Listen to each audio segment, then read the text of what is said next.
Salam, bersama saya Nining Kelak Karo.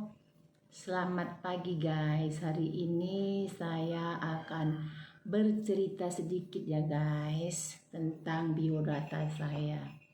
Saya ini seorang ibu dan mempunyai 4 orang anak, punya 1 orang suami ya kan guys.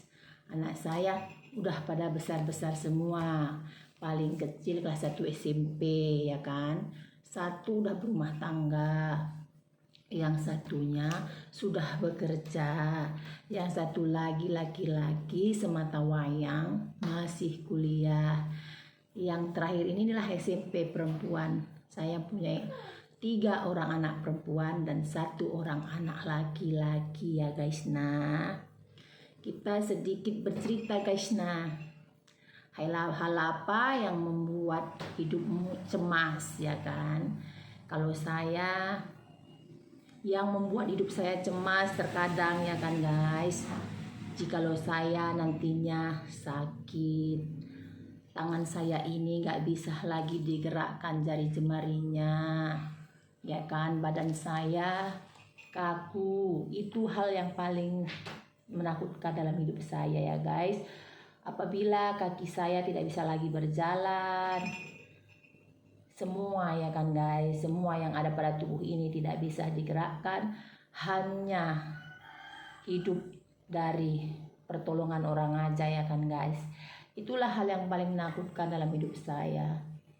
Dan di dalam doa saya sering berdoa, Tuhan, berdoa kita melalui kepercayaan kita masing-masing ya guys. Saya minta pada Tuhan, jikalau aku bisa meminta kepadamu, aku ingin meminta Tuhan, jikalau nanti suatu saat hidupku ini harus berakhir, biarlah berakhir dengan sehat ya kan. Jangan sakit ya Tuhan. Itulah yang ada dalam niat pikiran dalam doaku ya guys. Nah, karena tubuh aku ini BB-nya kurang lebih dari 100 kilo. Jikalau aku sakit guys, nah tidak bisa bergerak, tidak bisa berjalan, siapa yang akan mengangkat aku? Hidupku hanya menyusahkan orang. Dan aku minta kepada Tuhan, jangan biarkan hidupku ini menyusahkan orang, meskipun itu anak-anak dan suamiku ya guys. Nah, karena aku tahu bagaimana rasanya merawat orang yang sakit ya kan. Karena aku juga dulu pernah merawat mama aku yang sakit. Tapi mama aku masih sakitnya masih bisa dipapah berjalan, masih bisa ya kan guys. Nah, itulah salah satu kecemasan dalam hidup aku, dan aku selalu berdoa kepada Tuhan semoga aku selalu diberi kesehatan. Bila waktuku nanti tiba untuk menghadap pada Tuhan, menghadaplah aku pada tubuh yang jangan menyusahkan orang ya kan guys. Kalau masih sakit, masih bisa berjalan, masih bisa berobat sendiri, tidak masalah ya kan guys. Tapi jangan sampai Tuhan Yesus, aku hidup menyusahkan, merepotkan orang. Karena nanti orang pun akan bersungut-sungut, orang pun akan lelah.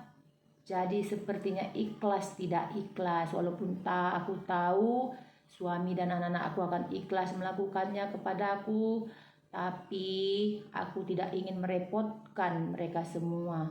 Kalau bisa biarlah aku yang menjalani semua kehidupanku ini, tidak menyusahkan anak cucuku, suamiku, karena sangat merepotkan itu ya guys. Cukup aku saja yang menanggung sendiri, karena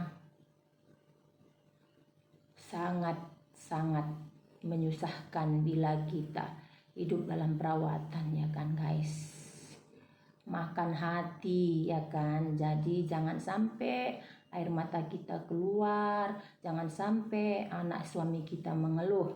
Jikalau Tuhan mengizinkan, biarlah Tuhan aku hidup dalam kesehatan, dan mati di dalam nama Yesus, dan mati dalam kebahagiaan, tidak menyusahkan orang. Jadi begitulah guys, jangan bimbang, jangan khawatir. Semua kita punya, Tuhan punya rencana, kita hanya bisa meminta, memohon. Mudah-mudahan apa yang kita minta dan apa yang kita mohon didengarkan oleh Tuhan. Karena di dalam firman Tuhan tertulis, ketuklah maka pintu akan dibukakan, pintalah maka akan diberikan, cari maka kau akan mendapat. Sebagai anak-anak Tuhan, tetap kita berpengharapan kepada Tuhan. Dan apa yang terucap dari mulut kita itu adalah doa bagi orang yang percaya pada Tuhan. Jadi tetaplah berdoa, jangan putus asa. Apa yang aku doakan itu yang akan kau terima. Karena orang yang berdoa dengan sungguh-sungguh yakin doanya akan didengarkan Tuhan. Tuhan akan selalu menyertai kehidupan kita bagi orang yang percaya. Jangan pernah hidup kecewa, jangan pernah hidup dalam keputusasaan. Tetap berserah kepada Tuhan. Tuhan yang Maha Kuasa yang mengatur kehidupan kita. Nah, sampai di sini dulu ya guys. Nah, nanti kita akan berjumpa di video yang lain. Jangan lupa guys, like dan subscribe dan share video ini ya guys, mungkin bermanfaat. Mungkin ada yang mengalami seperti saya ini, selalu tidak ingin jika hidupnya bisa tidak mengecewakan orang ya guys. Tetaplah berpengharapan dan percaya diri, Tuhan akan mendengar setiap doa-doa kita. Jangan pernah putus asa. Shalom, bye bye.